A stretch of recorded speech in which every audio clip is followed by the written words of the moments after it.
Halo semuanya dan selamat datang kembali di sesi bedah kisah kita.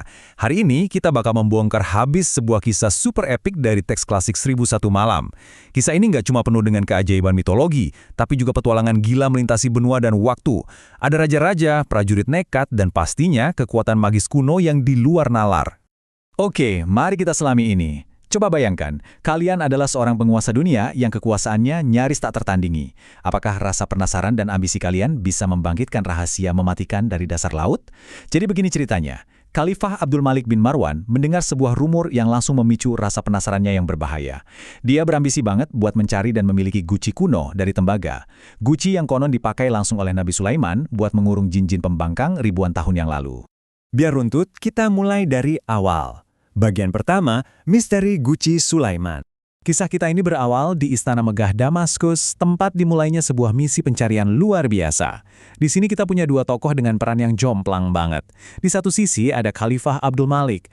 Beliau ini pemimpin yang memberikan titah mutlak dari singgasananya yang nyaman. Nah, di sisi lain ada Gubernur Musa bin Nusair. Beliaulah sang komandan lapangan yang secara harfiah harus mempertaruhkan nyawanya dan nyawa pasukannya buat melakukan misi mustahil ini ke wilayah barat yang sangat misterius.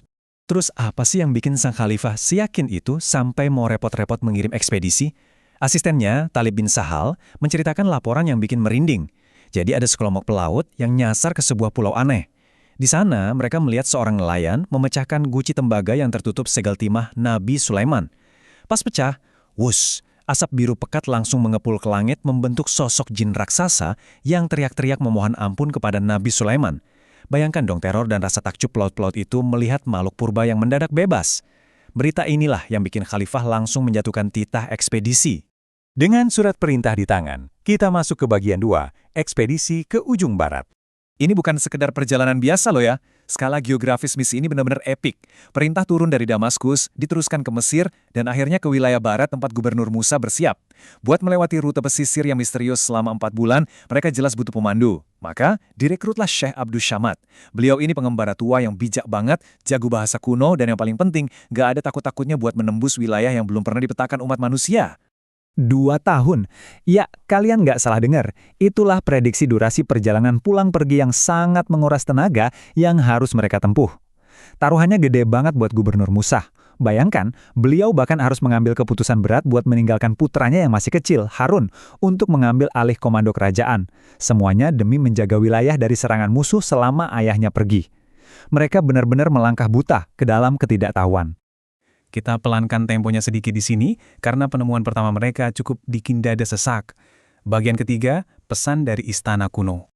Setelah berminggu-minggu melewati medan yang menyiksa, ekspedisi ini tiba di sebuah istana bersepu emas yang arsitekturnya super megah, tapi benar-benar kosong melompong. Nggak ada tanda kehidupan sama sekali. Suasana langsung berubah sunyi dan puitis.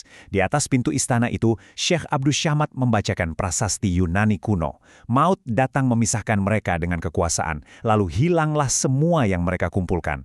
Bobot dari pesan kuno ini menghantam mental Gubernur Musa keras banget. Menyadari rapuhnya manusia, sang gubernur yang biasanya garang itu sampai menangis sejadi-jadinya dan jatuh pingsan. Nah, yang paling menarik dari sini adalah ketika mereka masuk lebih dalam lewati kuburan-kuburan para bangsawan. Mereka menemukan makam raksasa milik Raja Kaushi bin Shiddad. Inskripsi di makamnya menyebutkan kalau raja ini punya 1000 istri cantik, 1000 putra yang tangguh, dan dia berkuasa penuh selama 1000 tahun. Tapi pada akhirnya, tetap aja dia mati di telan bumi. Kekuasaan sehebat apapun ternyata nggak bisa dipakai buat nyogok kematian. Di dinding makam itu juga ada sebuah peringatan filosofis yang melampaui zaman, seolah langsung bicara sama kita yang hidup di masa sekarang. Bunyinya, dunia adalah fata morgana yang dikira sebagai telaga oleh orang-orang yang dahaga, dan selalu dibuat terlihat indah oleh para setan. Ini adalah tamparan keras tentang keangkuhan. Istana kosong ini berdiri layaknya monumen raksasa yang memperingatkan pasukan Gubernur Musa bahwa sehebat apapun harta yang mereka kumpulkan, semuanya lenyap tak bersisa saat ajal menjemput. Tepat sebelum mereka beranjak dari istana berhantu ini, mereka menemukan sebuah meja makan batu raksasa. Meja ini pernah jadi saksi bisu jamuan makan ribuan raja hebat di masa lalu, yang kini semuanya cuma tersisa tanah dan debu. Gubernur Musa begitu tersentuh oleh realitas ini, sampai-sampai ia memerintahkan pasukannya buat membawa meja batu itu sebagai cenderamata. Semacam pengingat akan kematian sebelum mereka akhirnya lanjut jalan lagi. Oke, cukup dengan perenungan yang bikin patah hati. Waktunya adrenalin kita dipacu lagi. Bagian 4, Petunjuk Kesatria Tembaga. Setelah perjalanan tanpa arah yang melelahkan, adrenalin mereka kembali memuncak pas nemu sebuah bukit dengan artefak ajaib. Di puncaknya, ada patung kesatria berkuda yang murni terbuat dari tembaga. Gubernur Musa membaca petunjuk di tombaknya, menggosok tangan patung itu, dan keajaiban pun terjadi. Tangan patung itu otomatis berputar sendiri dan berhenti menunjuk pas ke sebuah jalan setapak yang sempit. Mekanisme ajaib tanpa mesin inilah yang akhirnya menuntun mereka makin jauh menembus kegelapan menuju kota tembaga. Lanjut ke bagian 5, kisah Jin Dahis bin Amas. Dan ini dengan sangat jelas menggambarkan horor yang mereka temui. Mengikuti arah jalan setapak tadi, mereka berpapasan dengan sesuatu yang jauh lebih menyeramkan dari mimpi buruk manapun. Mereka nemu sebuah menara kuno, dan di bawahnya ada monster ngeri yang lagi dirantai. Bayangkan makhluk dengan 4 tangan, 2 lengan normal, 2 lagi berujung kuku kuda raksasa. Dia punya ekor kuda yang panjang, dan yang bikin merinding, matanya ada 3. Mata ketiganya membelalak tepat di tengah dahi, menyala merah bara, dan menyemburkan lidah api waktu dia meraung. Gak heran pasukan Gubernur Musa langsung lari tunggang langgang. Cuma Syekh Abdus Samad yang punya cukup nyali buat pelan-pelan mendekat. Jadi, poin krusialnya di sini adalah Syekh yang pemberani itu berhasil bikin si monster ngomong. Ternyata namanya Daishi bin A'mash.